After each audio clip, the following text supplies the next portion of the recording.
Ang masang Pilipino. Sino? Walang inumpisahan ng ating organisasyon na hindi natin tinatapos at sa pagkakataong ito, patnubayan nawa tayo ng may kapal. Sa paunang inisyatibo ng Guardians ng Masang Pilipino Organization Incorporated, ay inaanyayahan at pinakikiusapan po natin ang isang miyembro ng organisasyon na isang researcher, natural health consultant at organic farmer, a member of the Weston A. Price Foundation, Farm to Consumer Foundation, and Stop Global Warming Organization in the United States of America. Elected chairman of Back to Basics Incorporated in Jacksonville, Florida. Ongoing chief executive officer and chairman of Virgin Farm Products International of West Covina, California. A former section head of Philippine Long Distance Telephone Company. A director of Lunas Kalusugan Corporation who deals with the cleaning and sanitation of environment here in the Philippines, and most especially a ranking founder of our very own Guardians ng Masang Pilipino Organization Incorporated, soon to be converted into Guardians ng Masang Pilipino Foundation Incorporated. Born and raised in Bangkal, May Kawayan, Bulacan, migrated to US, and now he is back to our request. An inventor and environmentalist in his own right. He is Jaime, founder Jim Reyes. Ano po ang mga specific objectives natin? Isa-isahin po natin. Una, ang mapag-aralan, maobserbahan, masuri at makagawa ng mga inisyatibo at konkretong mga hakbang kung papaano muling bubuhayin at lilinisin ang mga ilog ng Obando, May Kawayan at Marilao, at kung papalarin pa po tayo pati ng Valenzuela at ang Caloocan.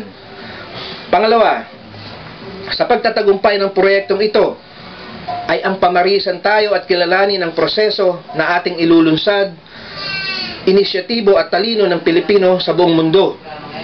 Nang sa ganon ay mabura natin ang kasalukuyang masama at nakakahiyang imahe ng ating mga ilog, partikular ang ilog ng Obando, May Kawayan at Marilao. Pangatlo, ang muling pamahayan ng iba't ibang klase ng mga isda at lamang dagat, maging pasyalan at paliguang muli ang ating mga ilog at magdulot ng kabuhayan sa ating mga mangingisda, kagaya nung araw. Ikaapat, ang maipabatid sa lahat na may mga natitira pang mga individual at isang organisasyon, ang Guardians ng Masang Pilipino, na tunay na nagmamahal at nagmamalasakit sa bayan, na handang manindigan, maglaan ng panahon at gumawa ng mga inisyatibo para sa kalikasan at mamamayan. Panglima, ang ma-deputize ng Department of Environment and Natural Resources o DENR upang makapag-conduct ng mga pagbisita sa establishments at farms at makapagturo ng moderno, ligtas at tamang pagtatapon ng kanilang mga waste materials. Ika-anim, ang makapaglunsad ng isang information campaign sa mga mamamayan tungkol sa tamang proseso ng pagtatapon ng kanilang mga basura at kung paano pa nila ito mapapakinabangan. Pangpito, ang maipatupad ang mga batas ng may kahigpitan, ng walang sinisino at kinikilingan hinggil sa pangangalaga sa kalikasan at sa mga ilog, at panagutin ang mga lumalabag at lalabag pa sa mga batas na ito. Pangwalo, ang makapagtatag ng 3 foundations na titindig at mamamahala sa proyekto bilang financial arm, research and development, at ang implementing body o ang mag-e-execute ng proyektong ito. Ano po ang ating pangkalahatang hangarin? Ang ating pong pangkalahatang hangarin dito sa programang ito ay ang maglunsad ng inisyatibo upang buhayin, linisin, pagandahin, palinawin, muling pamahayan ng mga isda at lamang dagat, at muling mapaliguan at maging pasyalan ang mga ilog, ang mga mahal nating ilog dito sa Obando, May Kawayan at lalo na ang Marilao.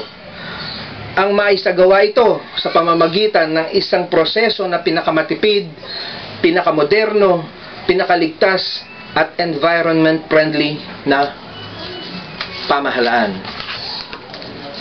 Mga kasama, hinihikayat po namin kayo na magsama-sama tayo dahil ang proyektong ito ay hindi po magiging matagumpay kung ang aasahan lang natin ay ating lokal na pamahalaan, kung ang aasahan lang natin ay ang guardians ng masang Pilipino. Inaanyayahan po namin kayong lahat na makisama at tumulong alang-alang po sa ating inang kalikasan. Ayon sa pagsusuri ng Stop Global Warming Movement, in 10 years, 15 years, o maybe 20 years from now, kung hindi po tayo kikilos, wala na po tayong kinabukasan dahil mawawala na po ang ating kalikasan. Kaya kami po ay umaasa, 10 ng aming organisasyon, ang Guardians ng Masang Pilipino, sa pamumuno po ng aming Supremo na si Danilo Bungo Torres. Kami po ay umaasa na kapag inumpisa na po natin, actually inumpisa na po natin ang proyektong ito, kayo po ay tutulong at susuporta. Maraming salamat po sa inyong lahat. Ang mabuhay ang bayang Pilipino.